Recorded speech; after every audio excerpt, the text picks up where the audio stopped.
जैसे किसी को पता है मास है, लेंथ है, टाइम है, करंट है, टेम्परेचर है। अभी आप लोग केमिस्ट्री में अमाउंट ऑफ सब्सटेंस, मोल्स के बारे में बात कर रहे हैं, वो भी है हमारे पास। फिर एनर्जी होती थी सर, वर्क डन होता था सर, प्रेशर होता था सर, पावर होता था सर, मैग्नेटिक फील्ड होती थी सर, याद आ रहा है, फोकल लेंथ होता था सर, ये सारी आप लोगों ने कहीं ना कहीं, मोमेंटम होता था सर, थोड़ी बहुत चीजें आप लोगों को भी पता होंगी। डेंसिटी होती है सर, मास अपॉन वॉल्यूम।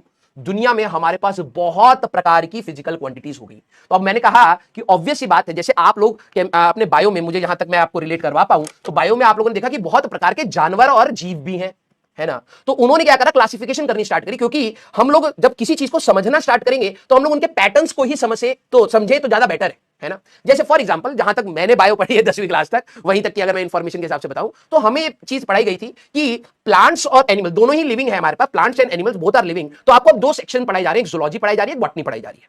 अब अगर आप बॉटनी में भी देखेंगे तो उसमें भी क्लासिफिकेशन आएंगे, अलग अलग प्रकार के प्लांट्स होंगे जिनके अंदर सिमिलैरिटीज होंगी। एनिमल्स में भी आपको, जैसे एक होता था चिड़ियों का एक ग्रुप होता था, उसको क्या कहते हैं, एरियल कुछ कहते थे, चिड़ियों का ग्रुप है, पानी वाले कुछ जानवरों का ग्रुप है, ग्रुप कह रहा हूं, ठीक है, समझ जाना। तो मतलब हमें क्या है, क्लासिफिकेशन, आप लोगों ने शायद एनिमल किंगडम बोलते हैं, जिसमें आप जानवरों की क्लासिफिकेशन करते हैं, है ना। यस, उसी प्रकार से अब हमें जानवरों और प्लांट्स की नहीं करनी, हमें फिजिकल फिजिक्स में एक अलग क्लासिफिकेशन की बात करनी है, सो दैट कि मैं इनको आसानी से समझ पाऊं। तो दुनिया में, ध्यान सुनना, अभी मैं लिखवाऊंगा, ये लिखना नहीं है, मैं बस आपको हेल्प कर रहा हूं पहले समझने के लिए। दुनिया में तो भाई करोड़ों फिजिकल क्वांटिटीज थी। एग्जाम्पल में सर, लेंथ, मास, टाइम, करंट, टेम्परेचर हो गया, आपका अमाउंट ऑफ सब्सटेंस आपके पास हो गया, फिर उसके बाद प्रेशर हो गया, वॉल्यूम हो गया, डेंसिटी हो गया, एरिया हो गया, हमारे पास फोर्स हो गया, वर्क डन हो गया, एनर्जी हो गया हमारे पास। फिर उसके बाद आपका और भी 11 आपने 9th-10th में यही क्वांटिटीज पढ़ी होंगी, वोल्टेज आपने पढ़ा होगा, पावर आपने पढ़ा होगा, है ना। फिर आपने मैग्नेटिक फील्ड पढ़ी होगी अभी तक, ये सारी क्वांटिटीज। अब हमने कहा यार इनको थोड़ा सा क्लासिफाई करते हैं, बायो और उनमें अलग क्लासिफिकेशन है, हमारी अलग क्लासिफिकेशन है, इनको दो हिस्सों में तोड़ते हैं, one with directional properties, one with directional properties. अब लिखना नहीं है, ध्यान से सुनिए, लिखने का आपको मैं टाइम दूंगा, अभी मैं क्लासिफाई दोबारा से करूंगा। डायरेक्शनल प्रॉपर्टीज कहने का मतलब, फिजिक्स में कुछ ऐसी क्वांटिटीज हैं जिनके पास डायरेक्शन होती है, जिनके पास डायरेक्शन होती है। क्या बात कर रहे हो सर? अरे भाई ये रहा डब्बा, मैंने कहा इस पे 2 न्यूटन का फोर्स लगा दे, ठीक है, मैंने क्या बोला, 2 न्यूटन का फोर्स लगा दे। अब तू खत्म इंसान है, इधर से लगा दिया। मैंने कहा बताया था ऐसे लगाना है, 2 न्यूटन ऐसे भी तो लगा सकता है, 2 न्यूटन ऐसे भी तो लगा सकता है ऊपर की डायरेक्शन में, 2 न्यूटन यहां से भी लगा सकता है, 2 न्यूटन एंगल पर भी लगा सकता है, 2 न्यूटन इधर से भी लगा सकता है ना। हाँ सर, अगर मैंने तेरे को बोला कि यार मेरी बॉडी पर 2 न्यूटन का फोर्स लग रहा है, तेरे को डाउट आ जाना चाहिए, अरे लग कैसे रहा है, कोई आपकी खोपड़ी को दबा रहा है, कोई आपके हाथ को खींच रहा है, कोई मोहंडा दबा रहा है, कर क्या रहा है। जब मैंने सिर्फ बोला कि फोर्स की वैल्यू दी, तो आपके अंदर जब कंफ्यूजन आया कि आपको डायरेक्शन का अंदाजा नहीं लगा, those quantities are called vector quantities. ऐसी क्वांटिटी जिनके पास डायरेक्शन होती है, और डायरेक्शन, कोई बच्चा बोले सर डायरेक्शन से क्या लेना देना है, हमें डायरेक्शन से हमें लेना देना क्या है। मैंने कहा अच्छा, तू फुटबॉल खेलने गया, बॉल यहां है, ठीक है, अब बॉल पर लात मारनी है तभी गोल होगा। अब कोई बच्चा आकर के इधर लात मार दे, गोल हो जाएगा? बता, नहीं होगा सर। तो डिफरेंस क्रिएट हुआ ना भाई, डिफरेंस क्रिएट हुआ ना, कि तू अगर इधर लात मारेगा सर मोशन तो इसका इधर होगा, गोल हमें उधर करना था। तो फोर्स, अब कोई बोले कि भाई मैं ऊपर से लात मारने के लिए बोले, बॉल पे लात मार दी, ऊपर से मार दी, यार गोल हुआ नहीं यार, ओह गलती हो गया। अबे गधे इंसान, तेरे को फोर्स ऐसे, अगर तू फोर्स लगाएगा तो गोल कैसे होगा? फोर्स तेरा एक पर्टिकुलर डायरेक्शन में होना चाहिए कि वो गोल हो पाए। ये सुनो, हाँ या ना सर, फोर्स की डायरेक्शन इतनी इंपॉर्टेंट है क्या? अभी रुक, मान ले कि तेरे घर पे यहां पर अलमारी थी, ठीक है, यहां पर आपका दरवाजा है, मम्मी ने कहा बेटा एक काम करो, यहां पर हमारे पास 2 ठो गमला रखा है, इसमें हमारी तुलसी माँ का पेड़ है, ठीक है, अब इस तुलसी माँ के पेड़ को आप यहां से उठा करके आंगन में रख दीजिए, ठीक है। ऑब्वियस सी बात है, अपने आप तो जाएगा नहीं, तुम बोलो ए तुलसी माँ प्लीज बाहर चले जाइए, हम काम चोर हैं, ऐसे तो होगा नहीं, फोर्स लगा करके ही उठा करके रखना पड़ेगा, है ना। अब तू इतना गधा है, मैंने कहा भाई यार 10 न्यूटन का फोर्स लगता है, लगा दे, काम छोटा मोटा है, रख के आ जा आंगन में, क्या बड़ी बात है, क्यों रो रहा है, काम चोर कहेंगे। तुमने कहा ठीक है सर हम लगा रहा, तूने क्या करा, ऊपर से फोर्स लगा दिया, गमले को ऊपर से दबा दिया 10 न्यूटन से, और गमला, अब तेरे को पता है गमला नहीं टूटा है, हड्डियां टूटी हैं तेरी। अगर मम्मी को यह बात पता लग गई कि ये गमला तूने, इतना मंद बुद्धि पैदा हुआ है, बैल बुद्धि बेसिकली, कि तेरे को था कि भैया फोर्स इस डायरेक्शन में लगाता तो ये धीरे धीरे धीरे करके उधर चला जाता, लेकिन तू बैल बुद्धि, तूने क्या करा, ऊपर से दबा दिया। बता, इंपैक्ट अलग आया ना। अगर तू फोर्स ऐसे लगाता तो ये गमले इधर जाते, तूने ऊपर से फोर्स लगाया, नीचे जमीन थी भैया, ये तो क्रश हो गया। जैसे ही फूटेगा बेटा तुम्हारी आत्मा तुम्हारी शरीर से पहले निकल जाएगी, फूटने से पहले क्योंकि मम्मी की छन छन छन करके जब पायलों की आवाज आएगी ना बेटा, हाँ तब तुम्हें पता लगेगा। अब बता डायरेक्शन इंपैक्ट करता है या नहीं करता है? आया ना। पापा ने कहा बेटा हम ऑफिस से आए, हमारी पीठ को काट दीजिए, काटना मतलब दबा दीजिए। अब आपने कहा पापा के कमर को ऐसे ऐसे दबाना था, तूने क्या करा, पापा की पीठ के बाल को पकड़ के ऊपर खींच दिया। अब बता फोर्स तूने उतना ही लगाया जिससे पीठ में पापा का दर्द कम होता, लेकिन तूने पापा की खाल पीछे से पकड़ी, बस पुश करने की जगह तूने पुल कर दिया। अब बता क्या होता? तुम लोग कहते हो कि फिजिक्स फील नहीं आती, अरे कैसे फील नहीं आती? अब बता क्या होगा? बता। पापा की पीठ को दबाना था, फोर्स नीचे लगाना था, तूने स्किन पकड़ी पापा की। पापा हम डॉक्टर बनेंगे, अभी हम आपका दर्द ठीक कर देते हैं, उठा दी स्किन। यस, तुम्हारी अर्थी उठेगी उस स्किन के बाद। क्लियर? हाँ, तो बेसिकली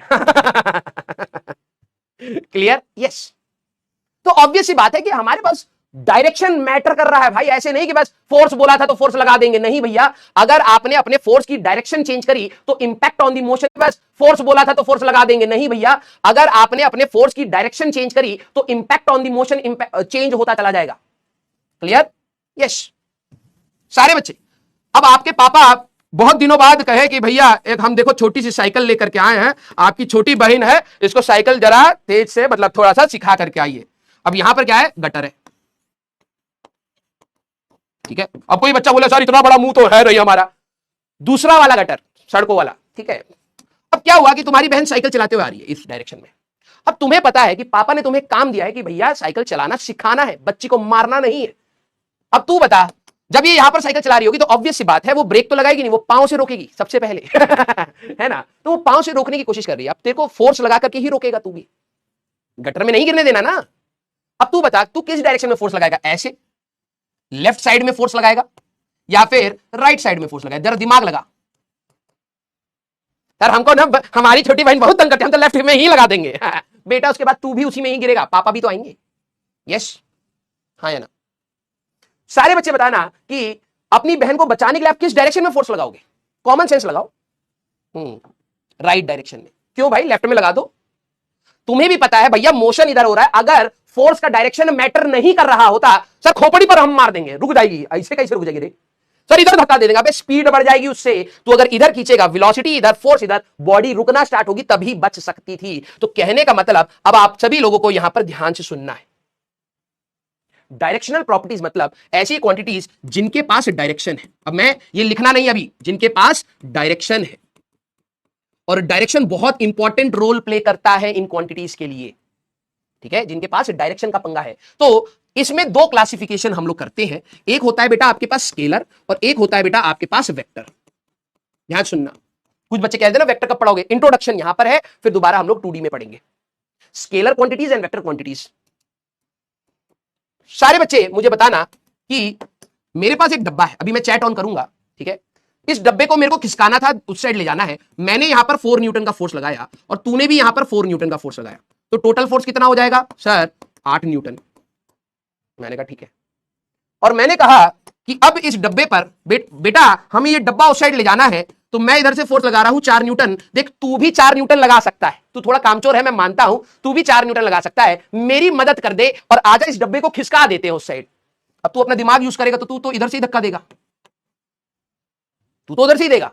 हाँ सर हम अभी कर देते हैं सर, हम आपका बहुत अच्छे स्टूडेंट है, आइए सर। हाँ, गधा जाकर के इधर से धक्का देगा, सर हम आपके साथ कैसे खड़े हो सकते हैं, हमको हाथ कांपता है। अबे गधे इंसान, डब्बा भी तो उधर ले जाना है या नहीं ले जाना है? हाँ सर डब्बा ले जाना है, तो उधर से कहां से धक्का देगा? अब इस बार अगर मैं टोटल फोर्स की बात करूं तो इस बार टोटल फोर्स कितना है? 0 न्यूटन। क्यों? क्योंकि गधे तूने उल्टी डायरेक्शन में फोर्स लगा दिया। स्केलर क्वांटिटी और वेक्टर क्वांटिटी में अंतर अब समझिए भाई। हमारे पास जब डायरेक्शन सेम थी तब टोटल फोर्स कितना हो गया? 4 और 4 ही लग रहा है, अब 8 हो गया। और डायरेक्शन जब अपोजिट थी तो टोटल फोर्स 0 हो गया। जोड़ में दोनों में ही रहा हूं, इसमें भी मैं ऐड ही कर रहा हूं, इसमें भी ऐड ही कर रहा हूं, दोनों में ही ऐड हुआ है गधो। ध्यान से सुनना मेरी बात। वेक्टर क्वांटिटीज ऐसी क्वांटिटीज होती हैं जिनके पास मैग्नीट्यूड है। कोई बच्चा बोलता है सर मैग्नीट्यूड मतलब समझ नहीं पाया। अबे 4 वैल्यू है, जिसके पास मैग्नीट्यूड है मतलब इसके पास भी है, इसके पास वैल्यू है 4 Newton 4 Newton, 4 is the magnitude, और उनके पास डायरेक्शन भी है। और जब आप उनको जोड़ रहे हो ऐड कर रहे हो तो आप मन मर्जी नहीं कर रहे हो। 4 + 4 8 होता है। और जब मैं वेक्टर पढ़ाऊंगा सबसे बड़ी दिक्कत यही है बच्चों को, 11वीं कठिन पता क्यों होती है? क्योंकि अब हम लोग वेक्टर्स को डील करना स्टार्ट करेंगे। वेक्टर ऐसी क्वांटिटी है, जोड़ते समय एंगल देखना है। सेम डायरेक्शन में 8 हो गए, अपोजिट डायरेक्शन में 0 हो गए, ऐड दोनों में किया है। अब कुछ बच्चे कहेंगे सर ये तो सब्ट्रैक्ट हुआ ना, सर ये तो सब्ट्रैक्ट हुआ ना। नहीं बेटा, ये सब्ट्रैक्ट नहीं हुआ, दिस इज एन एडिशन। मैं फोर्स लगा रहा था, तू भी फोर्स लगा रहा था, टोटल की बात कर रहा हूं, दिमाग लगा। टोटल तो जोड़ने की बात कर रहा है, क्योंकि मैंने इस डायरेक्शन में लगाया, तूने इस डायरेक्शन में लगाया, दोनों ने बराबर लगाया, 0 हो गया। ऐड ही हुआ है, just because direction was opposite, resultant was 0। Problem यही है, बचपन से लेकर के आज तक आप लोगों ने ऐसी क्वांटिटीज को डील करा है जिसको जोड़ते समय बढ़ता है, घटाते समय घटता है। For example mass.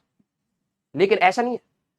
Vector quantities हमारे पास वो होती हैं जिनके पास मैग्नीट्यूड है। मैग्नीट्यूड मतलब वैल्यू, 4 और 4 इसका मैग्नीट्यूड है, 4 और 4 मैग्नीट्यूड है, डायरेक्शन है, और इनका एडिशन अगर मैं बोलूं मजेदार है, एंगल डिपेंडेंट। आप सीधे लिखना एंगल डिपेंडेंट, अभी नहीं लिखना, लिखवाऊंगा एंगल डिपेंडेंट। कहने मतलब जब सेम डायरेक्शन में तो अलग आंसर, इधर आपने लगाया तो अलग आंसर।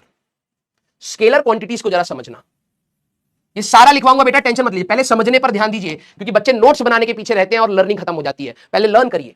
आपके पास एक बोरी थी, ठीक है, या कंटेनर था, इसमें है 5 केजी चावल, राइस। बचपन से आपने इस मैथमेटिक्स को डील किया है, और प्रॉब्लम यह है वो हमारे खून और दिमाग में इतना अच्छे से बस चुका है कि जब वेक्टर की बात आती है, मैं आपको बोलूं 4 न्यूटन और 4 न्यूटन को जोड़ो, आपके दिमाग में फॉर श्योर सबसे पहले 8 आएगा। अब प्रॉब्लम यह है, बच्चे को यही रियलाइज कराने में समय लग जाता है, भाई मैं फोर्स दे रहा हूं, 4 न्यूटन और 4 न्यूटन को जोड़ने की बात कर रहा हूं, 8 कैसे हो जाएगा? अगर ये अपोजिट डायरेक्शन में लगाएगा तो 0 भी तो आ सकता है, आया ना? तो वेक्टर ऐसी क्वांटिटी होती है जिनके एडिशन एंगल पर डिपेंड करेंगे, इसका फॉर्मूला बनेगा अलग से। लेकिन मास को जरा देखना, मास हमारे पास केजी अगर मैं बात करूं तो जरा नोटिस करना बेटा। मैंने कहा भाई इस कंटेनर में 5 केजी चावल था, 2 केजी चावल मैं पड़ोसी से मांग करके लाया हूं, इस कंटेनर में डाल ले, और इसी तरीके से हम अपना कंटेनर भर लेंगे। हमें खरीदने की जरूरत नहीं रहेगी। अभी जा रहा हूं दूसरे पड़ोसी के पास, कटोरी लेकर के जाऊंगा, कहूंगा इतने में क्या होगा, 1 किलो तो दीजिए ही दीजिए, तो वहां से भी हम लोग भर लेंगे। अब 5 केजी पहले से था, 2 केजी मैंने और डाला, अब कितना केजी चावल हो जाएगा?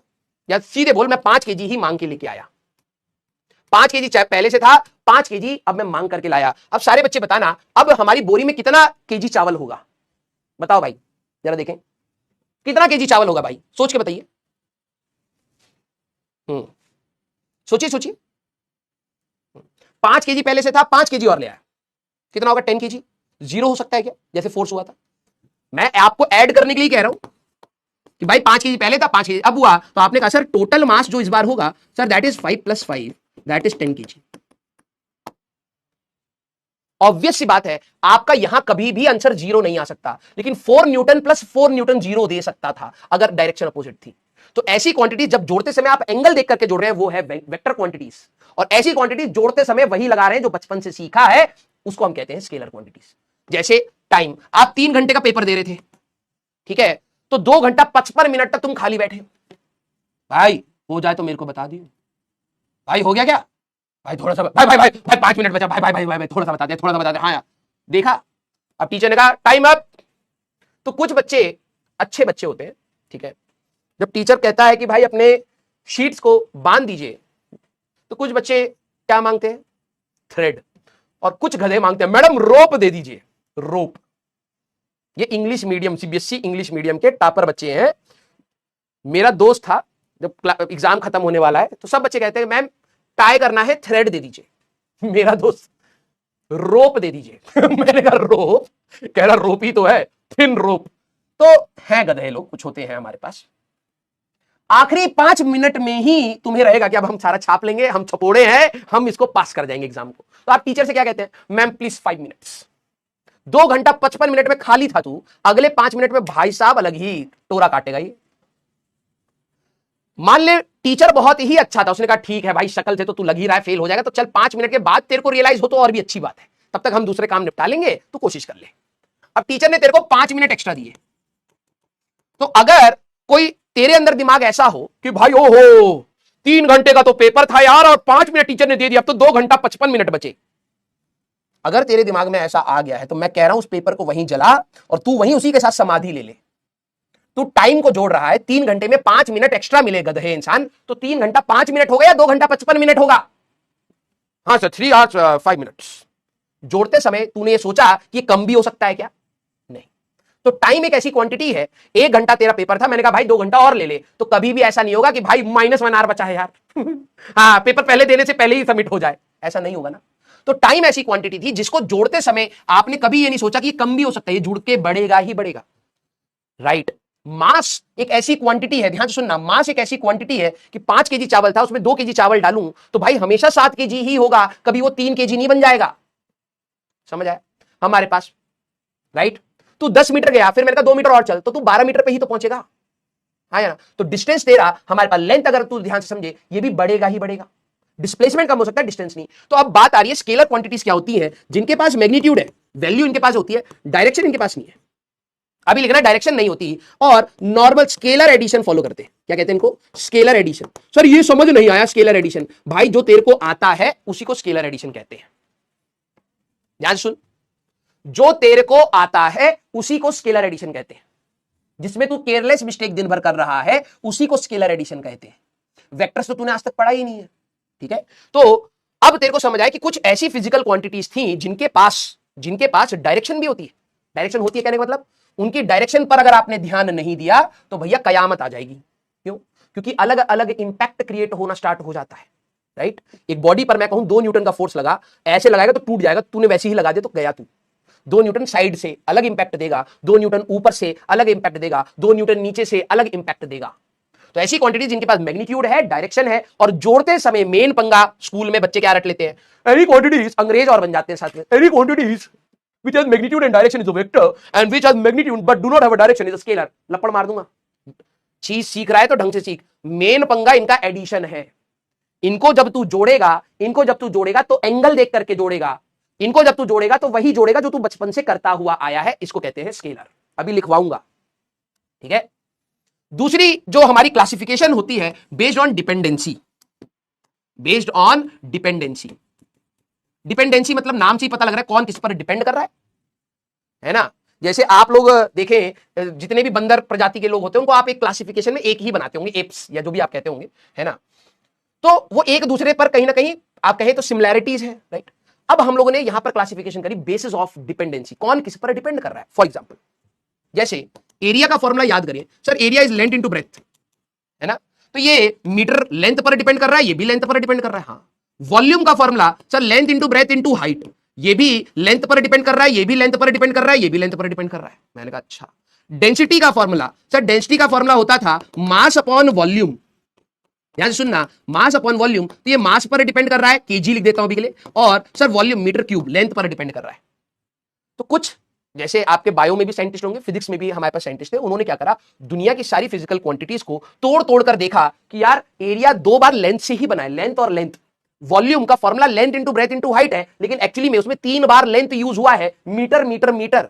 डेंसिटी का फॉर्मूला मास अपॉन वॉल्यूम है, इसमें एक बार मास यूज हुआ है और 3 बार लेंथ यूज हुआ है, मीटर मीटर मीटर, ठीक है। और आपको कौन सा फॉर्मूला पता है? मोमेंटम या चलो स्पीड, आपको अभी बेसिक फॉर्मूला पता होगा, sir speed is equal to distance upon time. तो मैंने कहा भाई डिस्टेंस भी तो मीटर में ही नापोगे और टाइम सेकंड में नापोगे, तो इसके फॉर्मूले में कहीं ना कहीं लेंथ और टाइम 2 चीजें आई। एक्सेलरेशन हमारे पास क्या होता है, sir this is speed upon time, ये लिखना नहीं है अभी हमारे पास, तो ये आ जाएगा सर मीटर पर सेकंड का स्क्वायर। इसमें लेंथ आ रही है और टाइम आ रहा है। उन्होंने धरती पे जितने भी फॉर्मूले थे सबको तोड़ तोड़ के देखा बिल्डिंग ब्लॉक्स क्या है। जैसे आप लोगों को पता है सेल एक बिल्डिंग ब्लॉक है किसी भी हमारे पास बॉडी का, है ना। वैसे ही फिजिक्स में हमने देखा इन सारे फॉर्मूले में सबसे छोटी छोटी चीजें कौन कौन सी आ रही है दुनिया के सारे फॉर्मूलों में। तो अब देखा गया कि यार कुछ ऐसी क्वांटिटीज है, अगर मेरे वर्ड को सुनना, यही मेन है, कुछ ऐसी क्वांटिटीज है अगर हम लोग उनको फंडामेंटल मान लें। क्या बोला मैंने? Fundamental, basics. अगर उन क्वांटिटी को मैं फंडामेंटल मान लूं, मैं उनको यूज कर करके दुनिया के सारे फॉर्मूले बना सकता हूं। दोबारा बोल रहा हूं, ध्यान से सुनना। डिपेंडेंसी मतलब कौन किस पर डिपेंड कर रहा है, उसके बेसिस पर भी हम लोगों ने क्लासिफिकेशन करी। तो हमने सारे दुनिया के फॉर्मुलेस को छोटा छोटा तोड़ा, फिर हम लोगों ने देखा यार मैं ऐसी कौन सी क्वांटिटीज को अपना बेसिक्स मान लूं, फंडामेंटल मान लूं। जैसे सेल, आपका एक सेल से बन के आपके multi cellular organisms and all सारी चीजें बनी, तो cell was the building block, है ना। जैसे आप घर बनाने की कोशिश करें, तो घर बनाने के लिए क्या आपको सिर्फ ईंटें चाहिए? खुद सोचिए। अगर मैं आपको कहूं कि भाई तेरे को घर बनाना, ये ले सारी ईंटें, तो क्या तू ईंटों से सिर्फ घर बना लेगा? नहीं, तेरे को घर बनाने के लिए हो सकता है ईंट चाहिए होगी, सीमेंट चाहिए होगा, मार्बल चाहिए होगा, पेंट चाहिए होगा, लकड़ी चाहिए होगा, लोहा चाहिए होगा। तो ये कुछ ऐसी फंडामेंटल चीजें हैं जिसके बिना घर बनाया ही नहीं जा सकता। अब बुर्ज खलीफा की बात हो या हमारे नॉर्मल कोई भी अगर आप बिल्डिंग की बात करें, उनमें कुछ बेसिक एलिमेंट हर जगह सेम होंगे। वहां पे ब्रिक्स भी यूज होंगी, वहां पर सीमेंट भी यूज होगा, वहां पर पेबल भी यूज होगा, वहां पे मार्बल भी यूज होगा, वहां पे आयरन भी यूज होगा, वहां पे ग्लास भी यूज होगा। ये कुछ बेसिक एलिमेंट्स हैं जिनके शेप्स अलग हो सकती है, साइजेस अलग हो सकते हैं, लेकिन वो यूज हर जगह होंगे। तो किसी भी स्ट्रक्चर को इंजीनियरिंग पॉइंट ऑफ व्यू से अगर मैं बात करूं, किसी भी बिल्डिंग को बनाने के लिए कुछ बेसिक चीजें होंगी जो हर बिल्डिंग में कॉमनली यूज हो रही होंगी, right? Those are the fundamental of civil structure. वैसे ही अगर आप एक बायो के फ्रंट से पूछे तो हमारी बॉडी को बनाने के लिए भी कुछ बेसिक चीजें होंगी जो फॉर श्योर हर ऑर्गेनिज्म में कहीं ना कहीं एग्जिस्ट करती होंगी। फंडामेंटल चीजें, उनका शेप अलग हो सकता है, किसी में सेल का शेप राउंड हो सकता है, किसी में लंबा सेल का शेप हो सकता है, थोड़ा सा पैटर्न डिफरेंट हो सकता है, लेकिन यस वो कहीं ना कहीं उनमें कॉमन होंगे। ऐसे ही फिजिक्स में हमारी सारी फिजिकल क्वांटिटीज में हम लोगों ने देखा यार 7 ऐसी फंडामेंटल फिजिकल क्वांटिटी है, अगर मैं उनको बेसिक्स मान लूं, मैं दुनिया के सारे फॉर्मूलोस को बना सकता हूं। तो इन्होंने अपने सारे फॉर्मूलों को तोड़ा और ये देखा कि अगर मैं डिपेंडेंसी के हिसाब से देखूं तो एक होता है बेटा हमारे पास फंडामेंटल फिजिकल क्वांटिटी, नाम से ही पता लग रहा है, ऐसी quantity which are the basis जिनको आप अलग से एक्सप्लेन कर रहे हो। जैसे फॉर एग्जांपल आपके लिए सेल को आपको अलग से समझाया गया, अब सेल के कॉम्बिनेशन से बना बना करके आपको ऑर्गन समझाने लग गए, फॉर एग्जांपल, ठीक है? हो सकता है मैं गलत भी हूं, सेल से ऑर्गन्स ना बनते हो, लेकिन बनते तो होंगे ही, ऑब्वियस सी बात है, ठीक है? तो आपको पहले मैं फंडामेंटल बात कर रहा हूं, सेल को समझाने के लिए आपको ऑर्गन के बारे में नहीं बताया। ध्यान सुनना, जब आपको सेल के बारे में बताया गया होगा, कोई भी सेल के बारे में, आपको ये नहीं बताया होगा भाई देखिए लीवर होता है, नहीं, आपको पहले सेल बताया, फिर उसके कॉम्बिनेशंस के बारे में बात करी, फिर जाकर के आपको बताया कि भाई देखिए इससे लीवर की सेल्स बनी है, लीवर बन गया हमारे पास, राइट? कोई एम्ब्रियो है हमारे पास, तो कैसे सिंगल सेल बना, फिर डबल हुए, फिर 4 हुए, फिर 8 हुए, फिर एंड सो ऑन, ऐसे हमारे पास बढ़ते चले गए, तो फिर ऑर्गेनिज्म आया हमारे पास। तो पहले फंडामेंटल की बात करी, which can not be explained by any other term. मतलब फंडामेंटल फिजिकल क्वांटिटीज वो क्वांटिटीज है विच कैन नॉट, इसकी डेफिनेशन आगे लिखूंगा, which can not be explain by any other term, इनको अलग से एक्सप्लेन करना पड़ेगा हमें। वो कौन कौन सी है? 7 होती है, mass, length, time, current, temperature, amount of substance, ठीक है, जो आपको केमिस्ट्री में मोल्स पढ़ाया जा रहा है, एंड ल्यूमिनस इंटेंसिटी। अभी मैं फिर से लिखूंगा, साथ साथ याद हो जाना चाहिए, ल्यूमिनस इंटेंसिटी। उन साइंटिस्टों ने ये 7 फंडामेंटल फिजिकल क्वांटिटीज बोली कि भाई इसको यूज करके ना आप दुनिया के सारे फॉर्मूले बना सकते हो, दुनिया के सारे फॉर्मूले। तो ये हो गई 7 फंडामेंटल, ठीक है? और बाकी सारी quantities are called derived quantities, क्योंकि इन्हीं को ही यूज कर करके, अभी मैं दिखाऊंगा कैसे, इन्हीं को ही यूज कर करके आप अपनी दूसरी क्वांटिटीज को बनाते हो, derived from fundamental. For example area, ध्यान सुनना सर, एरिया तो होता है लेंथ इनटू ब्रेथ, मैंने कहा लेंथ को ही 2 बार यूज करा, एरिया को डिफाइन करा। वॉल्यूम का formula, volume is sir length into breadth into height, मैंने कहा नाम अलग है लेकिन है तो तीनों ही लेंथ। लेंथ भी नापेगा तो मीटर में नापेगा, ब्रेथ भी नापेगा तो मीटर में नापेगा, हाइट भी नापेगा तो मीटर में नापेगा, ये तीनों तेरी लेंथ ही तो है। भाई मेरा नाम अलग है, तेरा नाम अलग है, तीसरे बंदे का नाम अलग है, लेकिन है तो ह्यूमन बीइंग ही, राइट? तो उसी तरीके से हमारे पास, जैसे मान लो आपके पास बात करें स्पीड, तो sir that is distance upon time, formula तो ये होता है डिस्टेंस तो तू मीटर में ही नापेगा, metre by second. Acceleration, sir this is speed upon time, तो मैंने कहा इसको एक और बार टाइम से डिवाइड कर दे तो मीटर पर सेकंड का स्क्वायर बनेगा, मीटर और टाइम में ही नापेगा। Force, sir mass into acceleration, 9वीं क्लास में सिखाया गया होगा, तो सर केजी मीटर पर सेकंड का स्क्वायर, तो फोर्स को समझाने के लिए मास चाहिए, ये रहा, मीटर चाहिए, ये रहा, सर टाइम चाहिए, ये रहा। तो मैं इनको यूज कर करके अपनी इस दुनिया की सारी फिजिकल क्वांटिटीज को बना सकता हूं, वो होती है हमारे पास डिराइव्ड फिजिकल क्वांटिटीज। क्लियर? अब यहां पर 2 डाउट आते हैं जो बहुत जेन्युइन और बहुत कॉमन डाउट है, पहले ही मैं उसको डील कर लेता हूं। पहली चीज यहां पर डाउट आता है, सर करंट, हमारा एक दोस्त था वो आकर के रौला काट रहा था, करंट हमारे पास स्केलर है या वेक्टर? क्योंकि एक वायर में जब करंट जाता है तो आप लिखते थे 2 एम्पियर, 3 एम्पियर, 4 एम्पियर, अभी सब लिखवाऊंगा, अभी तेरे को नहीं लिखना है, अभी सोच। तो सर करंट की तो डायरेक्शन होती है पॉजिटिव से नेगेटिव, मैंने कहा हाँ। और सर आपने कहा था मैग्नीट्यूड मतलब वैल्यू, तो 2 एम्पियर फ्लो कर रहा है तो 2 इसकी वैल्यू भी है, तो सर मैग्नीट्यूड भी है, डायरेक्शन भी है, तो करंट एक वेक्टर क्वांटिटी होनी चाहिए। क्या? करंट एक वेक्टर क्वांटिटी, क्योंकि मैग्नीट्यूड और डायरेक्शन दोनों है। मैंने इसीलिए कहा फंडामेंटल जब तू पहली बार सीख रहा है तो सही तरीके से सीख। वेक्टर और स्केलर का जो अंतर है, इट्स नॉट जस्ट डायरेक्शन, सिर्फ डायरेक्शन देख करके मत बोल देना कि भैया वेक्टर है, जो जुड़ते समय, ऐड होते समय एंगल देख करके जुड़ेगा वो हमारे पास वेक्टर है। तो करंट हमारे पास एक्चुअली में मैग्नीट्यूड और डायरेक्शन दोनों है उसके पास, लेकिन स्टिल आप इसको स्केलर ही बोलते हैं। अब जो बच्चे स्कूल में क्या सीखते हैं, सर हमें तो स्कूल में बताया था vector quantities are those quantities which has magnitude and direction, but current is a scalar quantity. क्योंकि तूने डेफिनेशन ही गलत पढ़ी। Vector quantities are not those quantity which has magnitude and direction.